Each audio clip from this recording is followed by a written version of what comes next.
All theatrical performances require an audience because it is in the mind and the imagination of the spectator that the final part of the creative process occurs.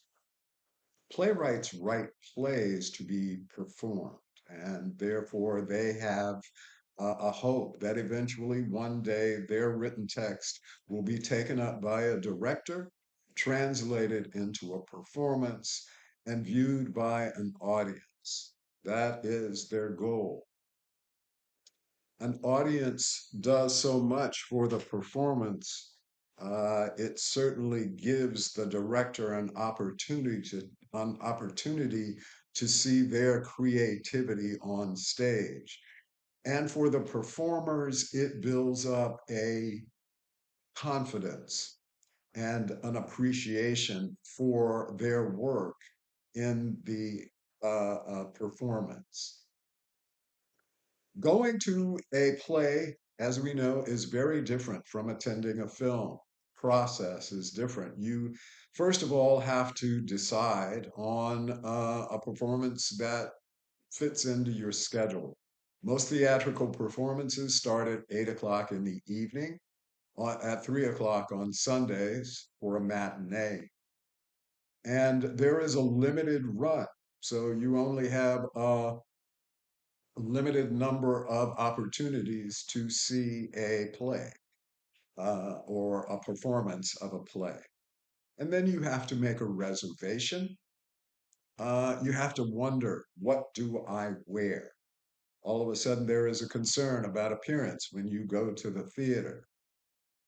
And the process of getting there, you go to the box office.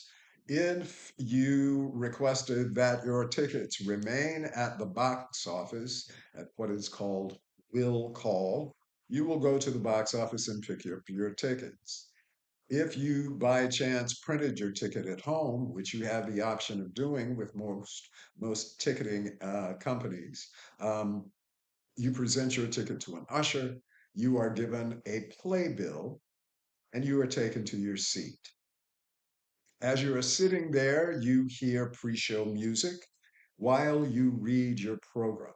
Now, that playbill, that program, gives you the information about the name of the playwright, the director's name, the cast, the crew, any other information. Sometimes it provides information about the play, giving you an idea of the setting and the time and the place. And it lets you know that there will be an intermission between acts one and two. And you sit there and you take in the atmosphere in you around the theater. Um, Ticket seating is close. Chances are you probably be sitting in the next chair next to someone. Maybe you know them, maybe you don't. Maybe you'll strike up a conversation, maybe you won't. And then the lights go to half, and you'll get an announcement saying, "Welcome to the theater. At this time, please turn off your cell phones. The photo or audio recording of this performance is prohibited. Please sit back and enjoy the show." And then the lights go to black. And then the lights come up on the stage. This is a point at which you must start paying very close attention. It takes work. And remember, you are expected to practice a willing suspension of disbelief, not just by the playwright and the director, but theater requires this. It requires that we believe and accept that everything we are seeing on stage is real and true. Theater requires this. So the presence of the audience is more than just having bodies and seats. It is, as they say, the final step in the creative process. People who are unfamiliar with this play, this production of this play, are waiting for it to happen. They are anxious. They are excited about experiencing what has been created, and their response is what we are looking for. We are awaiting their response to the performance that they're seeing on stage. So, who is the theater going audience? In this country, the theater going audience is female, white, and over 50, usually with college education or some advanced education.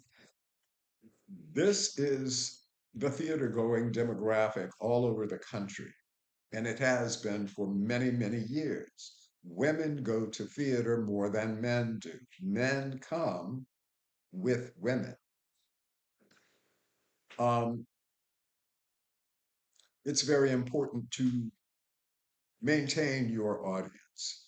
If a theater anywhere in the country uh, has been in business or has been performing or presenting plays for a number of years and has been able to determine what their theater going public is, chances are they will find that it is that group, white women over 50. They want to keep that audience. And for that reason, they are going to select plays that will appeal, sorry, will appeal to that group. Alienating an audience is dangerous because you're never quite sure if you will get them back. Some theaters present plays that are, for want of a better term, family friendly, non confrontational, non controversial, easy, simple, light-hearted comedy, perhaps a drama occasionally, lots of musicals. For most people, theater is entertainment, and entertainment translates to light-hearted plays, things that are pleasant, easy, things that don't necessarily make you think too much. But if you, the theater, if you are a theater and you want to remain progressive and involved and up to date, you're going to want to include contemporary plays on the season. And some contemporary plays don't fall into that category of nice, family friendly, non confrontational, non controversial theater. Sometimes these plays are different. You have to determine whether it's important to maintain your audience by presenting the plays that they want to see, or take a risk of bringing in something challenging, something different, maybe one play like this per season, just to shake it up, just to make sure that we are aware of, we being the audience, the community, we are aware that theater exists beyond that one type. Audiences are not just those that gather in the theater.